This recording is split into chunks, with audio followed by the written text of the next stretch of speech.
तो चलिए दोस्तों, मैं कृष्णा मिश्रा वापस आ गया हूँ फिर से अपना पुराना टॉपिक एटम्स को लेके, जहाँ से छोड़े थे आज वहीं से हम लोग शुरू करने वाले हैं। और हमने छोड़ा कहाँ पे था? रदरफोर्ड्स का मॉडल पे, रदरफोर्ड्स एटॉमिक मॉडल पे। हमने इससे पहले क्या क्या पढ़ लिया था? जे थॉमसन का मॉडल, फिर क्या कहते हैं हमने रदरफोर्ड्स अल्फा स्कैटरिंग एक्सपेरिमेंट देखा था। तो अब हम चालू करेंगे रदरफोर्ड्स के मॉडल से। तो मैंने जैसे कि आपको कल ड्रॉ करके बताया था किस तरीके से हमारे रदरफोर्ड साहब ने अपना एटॉमिक मॉडल बनाया था और क्या क्या इलस्ट्रेशंस दी थी उसके लिए। तो सबसे पहला पॉइंट क्या है दोस्तों? मैं इसी साइड रहता हूँ, इस साइड से आप लोगों को विजिबल भी रहेगा। Whole positive charge and almost the whole mass of an atom remains concentrated in a nucleus of the radius of the order 10⁻⁻15 metre.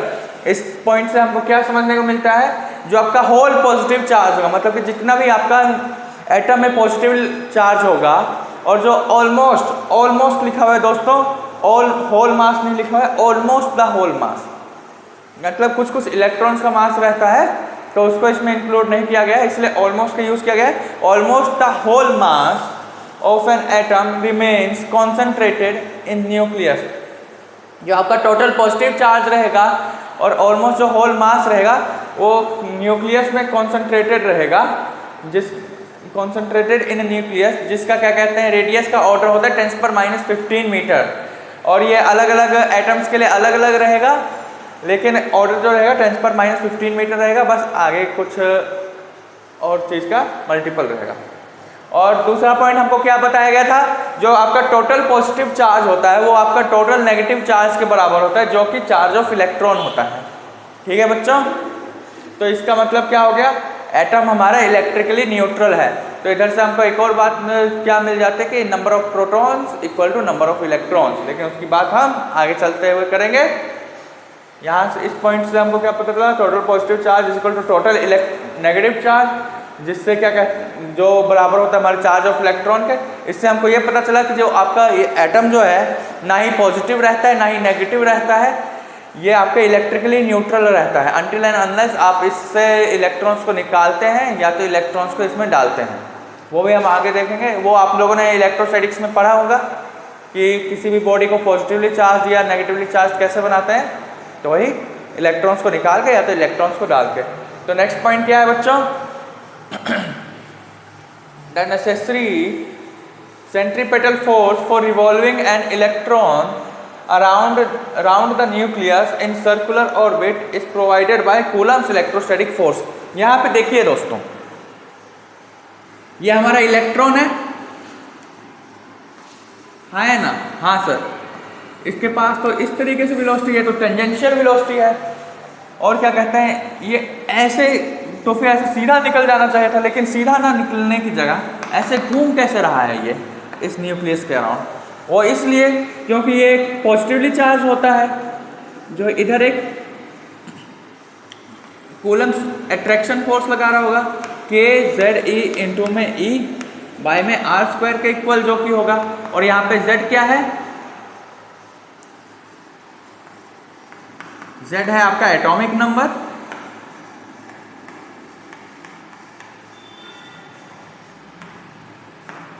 E है चार्ज ऑफ इलेक्ट्रॉन्स और E है चार्ज ऑफ इलेक्ट्रॉन।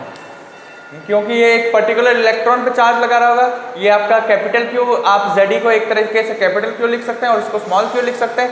R आपका nucleus और इसके बीच का distance होगा, हाँ ना बच्चों? हाँ सर।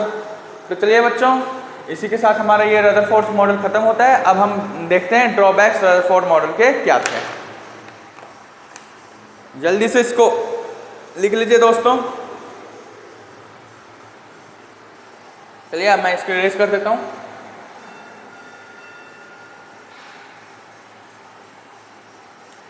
फेलियर नहीं बोल सकते दोस्तों, ड्रॉबैक्स बोलिए।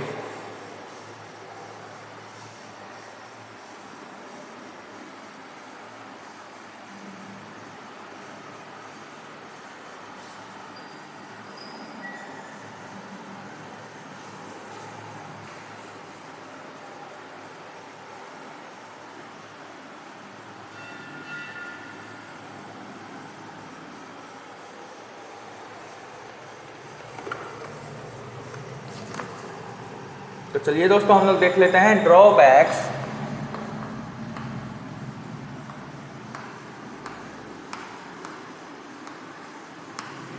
Drawbacks of Rutherford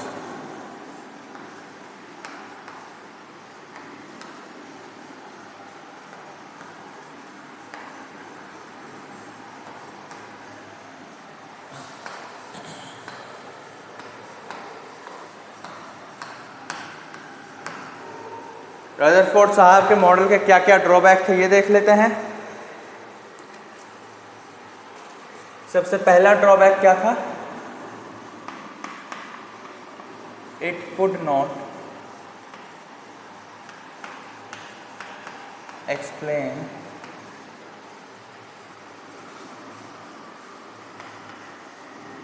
the line spectrum of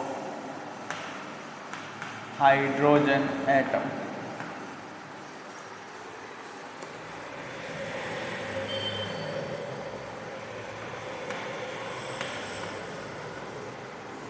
It could not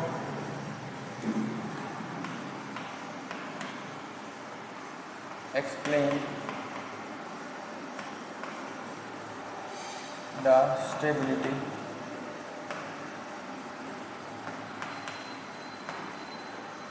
atom.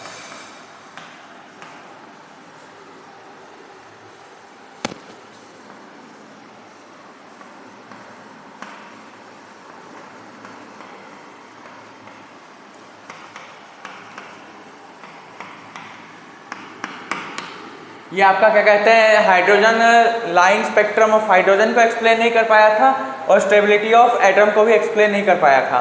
Rutherford साहब के अकॉर्डिंगली जो आपका एटम जो आपका इलेक्ट्रॉन जो है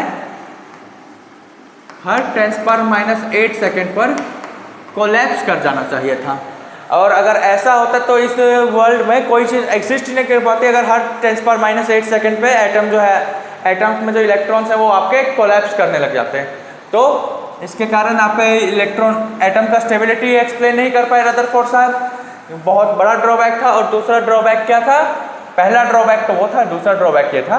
पहला ड्रॉबैक था कि line spectrum of hydrogen atom को एक्सप्लेन नहीं कर पाए। इसका जस्टिफिकेशन क्या है बच्चों वो ये देख लीजिए। According to Maxwell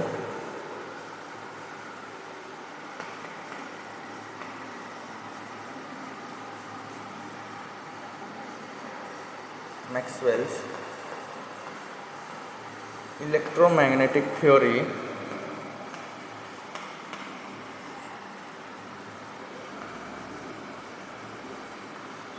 accelerated particles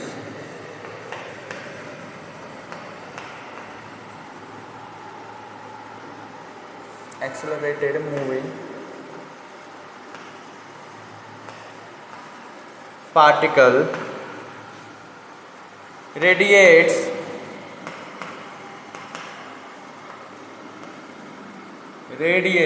energy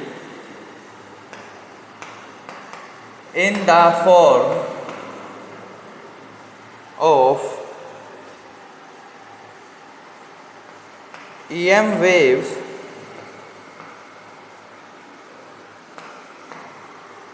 and therefore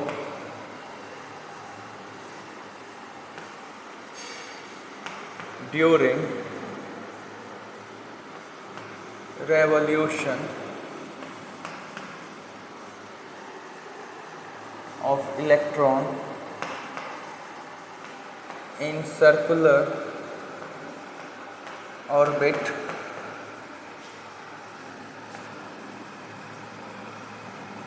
its frequency will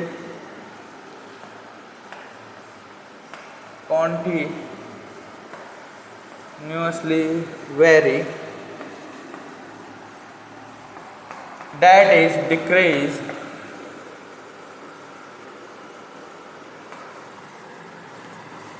which will result in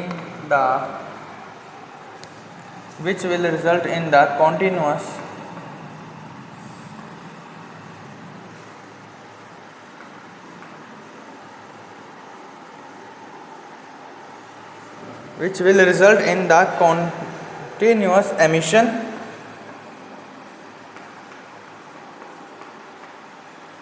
of lines and therefore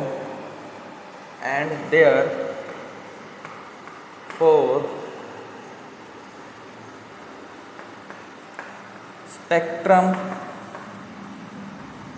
of atom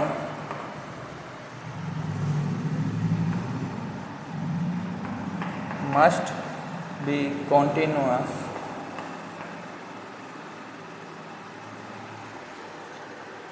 But in reality,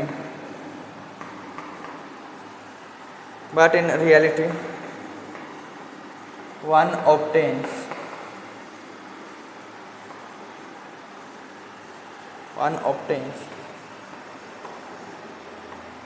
line spectrum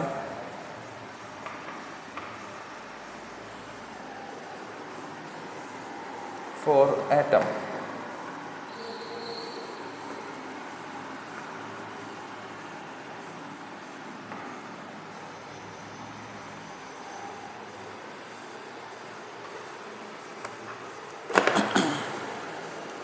तो क्या समझ में आ रहा है बच्चों? हमारे according to Maxwell's electromagnetic theory, जो आपका एक्सेलरेटेड पार्टिकल होगा वो एनर्जी को रेडिएट करेगा in the form of electromagnetic waves. इसलिए क्या कहते हैं, जो आपका इलेक्ट्रॉन जो क्या कहते हैं रिवॉल्व कर रहा है अराउंड द सर्कुलर ऑर्बिट, इसकी फ्रीक्वेंसी कॉन्टिन्यूसली वेरी करेगी, मतलब कि डिक्रीज करेगी, जिसके कारण यहाँ पे कॉन्टिन्यूस एमिशन ऑफ लाइंस होना चाहिए था। इसलिए स्पेक्ट्रम ऑफ लाइट लाइन जो होना चाहिए था वो भी कॉन्टिन्यूस होना चाहिए था। बट इधर जो आपको है लाइन स्पेक्ट्रम देखने को मिलता है, आपको कॉन्टिन्यूस स्पेक्ट्रम देखने को नहीं मिलता है, आपको एक लाइन स्पेक्ट्रम देखने को मिलता है। तो डिस्क्रीट भी इसको बोल सकते हैं। और दूसरा पॉइंट तो मैंने आपको एक्सप्लेन कर दिया, रदरफोर्ड साहब ने, और ये टाइम कैसे कैलकुलेट किया था। क्योंकि एक थ्योरी है जिसके अकॉर्डिंगली अगर इलेक्ट्रॉन आपका रिवॉल्व कर रहा है, कोई भी रिवॉल्व करता हुआ जो पार्टिकल होगा जो कॉन्टिन्यूसली रिवॉल्व कर रहा होगा, वो एनर्जी को कॉन्टिन्यूसली रेडिएट करेगा। अब वो एनर्जी को कॉन्टिन्यूसली रेडिएट कर रहा है तो उससे क्या हो रहा होगा, जो आपका सर्कुलर पाथ का ऑर्बिट जो होगा वो कॉन्टिन्यूसली डिक्रीज करते रहेगा। अब देखिए एनर्जी रेडिएट कर रहा है तो फिर तो वो अब फिर से उतना डिस्टेंस नहीं कर पाएगा जितना उसने पहले वाले अपने रेवोल्यूशन में किया था। तो इसके अकॉर्डिंगली तो आपका जो सर्कुलर ऑर्बिट जो होगा उसका पाथ डिक्रीज करते जाएगा और धीरे धीरे धीरे धीरे डिक्रीज करते करते करते वो एक कोलैप्स कर जाएगा न्यूक्लियस के साथ। बट क्या कहते हैं, ऐसा एक्चुअल में नहीं था, लेकिन रदरफोर्ड साहब ने यहाँ तक कर दिया था कि उन्होंने टाइम तक कैलकुलेट कर दिया था कि कितने देर में ये फिनोमिना होगा कि इलेक्ट्रॉन जो क्या कहते हैं न्यूक्लियस पे फॉल डाउन कर जाएगा बाय अडॉप्टिंग ए स्पाइरल पाथ। और ये किस तरीके का बोला था उन्होंने, एक छोटा सा डायग्राम बना के दिखा देते हैं आप लोगों को।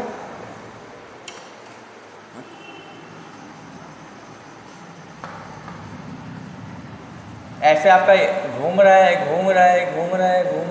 है इलेक्ट्रॉन और यहाँ पे पॉजिटिव चार्ज से कोलैप्स कर गया।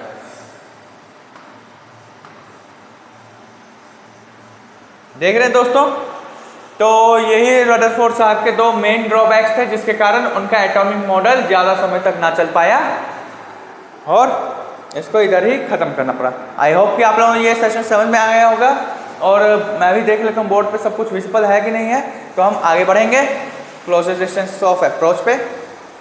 चलिए, सब कुछ विजिबल है और आई होप कि आप सभी लोगों ने लिख लिया होगा। चलिए 10 सेकंड का समय देता हूँ। 1 2 3 4 5 6 7 8 9 और ये 10। आई होप कि आपने सब कुछ लिख लिया होगा। तो चलिए अब आगे बढ़ते हैं हम लोग एप्लीकेशन ऑफ रदरफोर्ड्स मॉडल पे। चलिए इसको मैं इरेज कर दूं।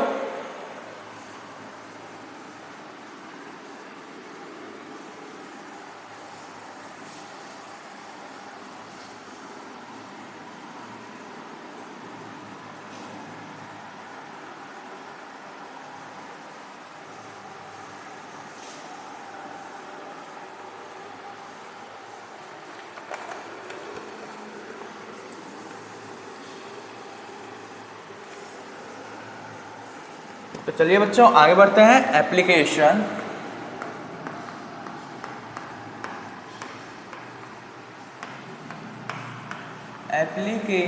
ऑफ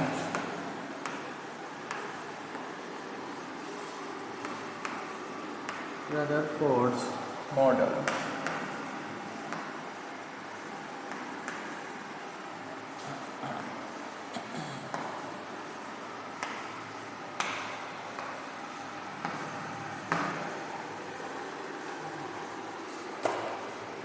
रदरफोर्ड मॉडल का एप्लीकेशन देख लेते हैं क्या था। सबसे पहला डिटर्मिनेशन ऑफ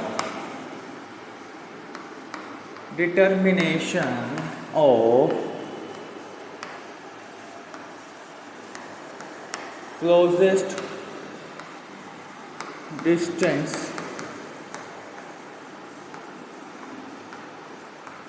ऑफ अप्रोच।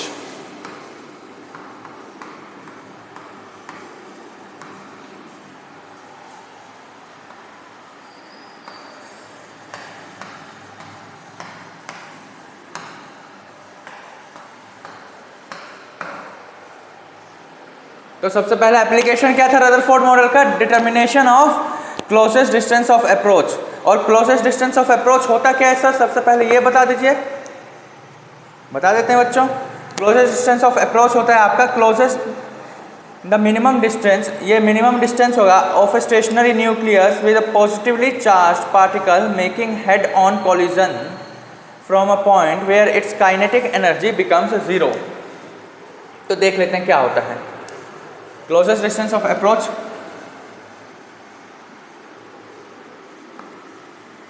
सबसे पहले समझ लीजिए closest distance of approach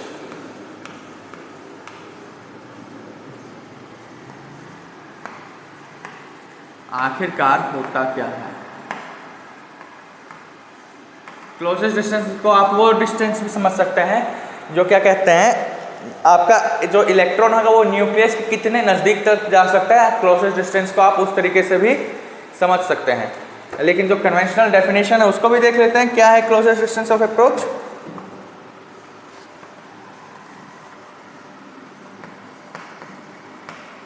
the distance of closest approach या तो closest distance of approach is the minimum distance of a stationary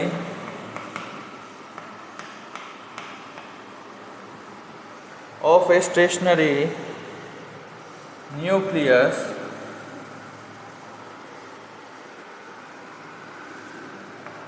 with a positively charged particle making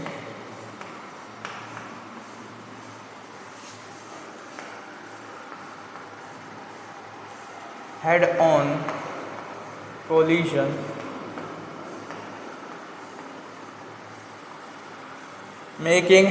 collision from a point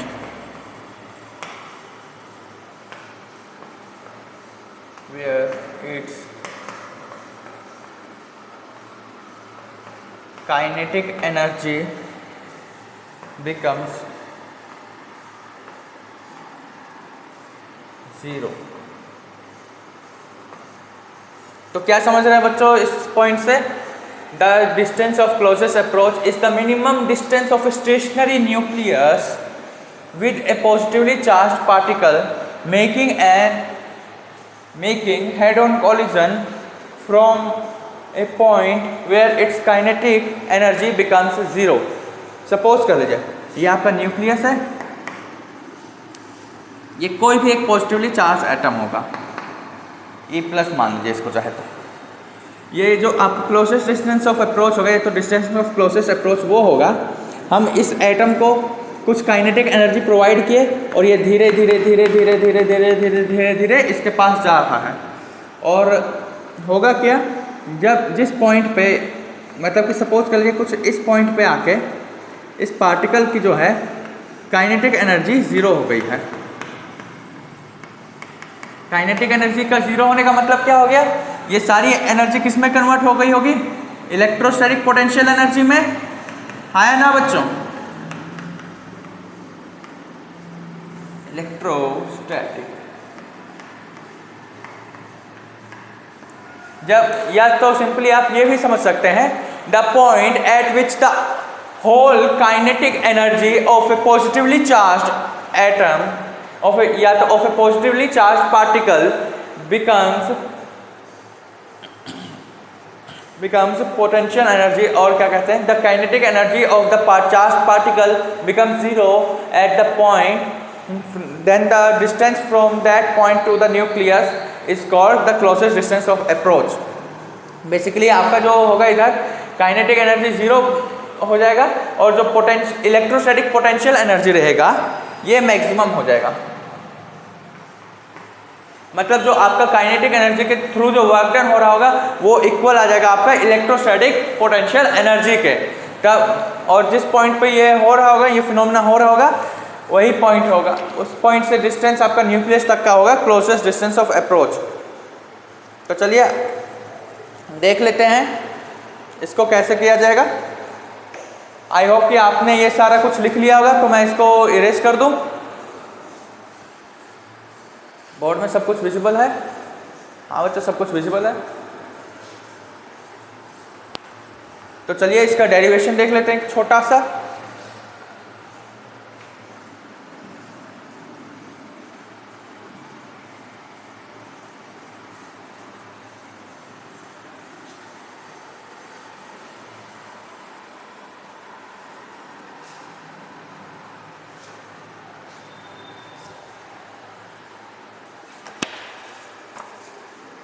एकदम छोटा सा derivation है, उसको देख लेते हैं दोस्तों। Suppose A positively charged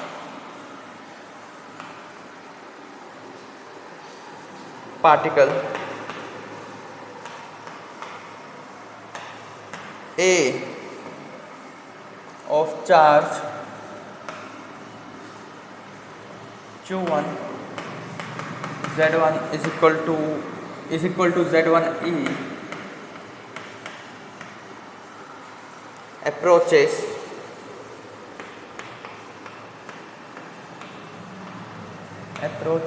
from infinity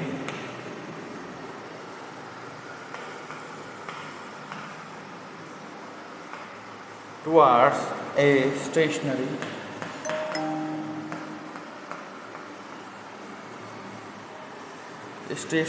nucleus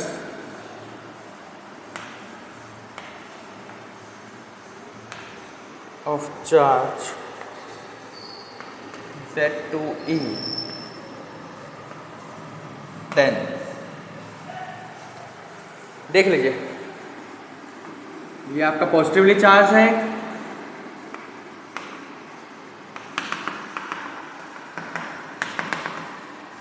हम लोग सपोज कर लीजिए यहाँ इन्फिनिटी से, इन्फिनिटी का मतलब क्या है, इनफाइनाइट डिस्टेंस। यहाँ पे कोई वो वाला इन्फिनिटी ना समझ ले, गोजो वाला, ठीक है। तो इन्फिनिटी से हम लोग ला रहे हैं कोई पार्टिकल है ए जिसमें आपका Q1 चार्ज है जो कि है Z1e के इक्वल। हम इसको इन्फिनिटी से ला रहे हैं, ला रहे हैं और हो क्या रहा है कि ये कोई पॉइंट बी पे आके ये जो आपका है सडनली स्टॉप हो जा रहा है, जो कि आपका आर नॉट डिस्टेंस दूर होगा इस न्यूक्लियस से। तो ये पूरा यहाँ पे आपका स्टॉप हो जा रहा है इस पॉइंट पे आते आते। तो यही जो आपका आर नॉट डिस्टेंस होगा, इसी को हम डिस्टेंस ऑफ क्लोजेस्ट अप्रोच कहते हैं। और ये सब इक्वल, और इसका हम डेरिवेशन देख लेते हैं किस तरीके से करेंगे। तो आपका इसका डेरिवेशन कुछ इस तरीके से होता है कि total energy at point A बराबर total energy at point B. ये आपका कैसे हो रहा है? कंजर्वेशन ऑफ एनर्जी के थ्रू, क्योंकि हम जानते हैं एनर्जी जो है हमेशा हमारी कंजर्व रहेगी। ये ना ही क्या कहते हैं डिस्ट्रॉय हो सकती है, ना ही कुछ, ये खाली एक फॉर्म से दूसरी फॉर्म में ट्रांसफॉर्म होती है। Energy can neither be created nor be destroyed, it can be just transform from one form to another form. तो इधर से होगा कि आपका kinetic energy at point A plus potential energy at point A बराबर kinetic energy at point B plus potential energy at point B. तो हम लोग जानते हैं काइनेटिक एनर्जी हमारा क्या होता है बच्चों? हाँ है ना? काइनेटिक एनर्जी को हम कुछ ई मान लेंगे,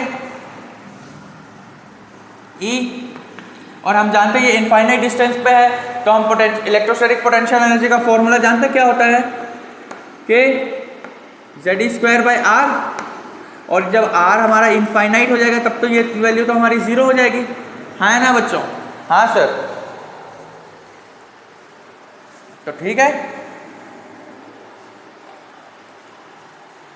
हमारा ये E प्लस में 0 बराबर, अब हमने क्या बोला था, इस पॉइंट पे आते आते आपका जो काइनेटिक एनर्जी होगा वो सारा क्या कहते हैं 0 हो जाएगा, क्योंकि सारा जो वर्क डन कर रहे होंगे आप इलेक्ट्रोस्टैटिक फोर्स के अगेंस्ट कर रहे होंगे। ठीक है सर? तो फिर क्या कहते हैं kinetic energy at point B will be 0, और पोटेंशियल एनर्जी उस समय पे मैक्सिमम होगी। अगर काइनेटिक एनर्जी 0 है तो एनर्जी गई कहाँ पे? पोटेंशियल एनर्जी में। तो क्या कहते हैं आपकी पोटेंशियल एनर्जी कितनी आ जाएगी कि Z1E इंटू में Z2E अपॉन में R। हाँ है ना बच्चों? हाँ सर। और इधर से हमको क्या मिल जाएगा? इधर से हमको एनर्जी का वैल्यू मिल गया बच्चों।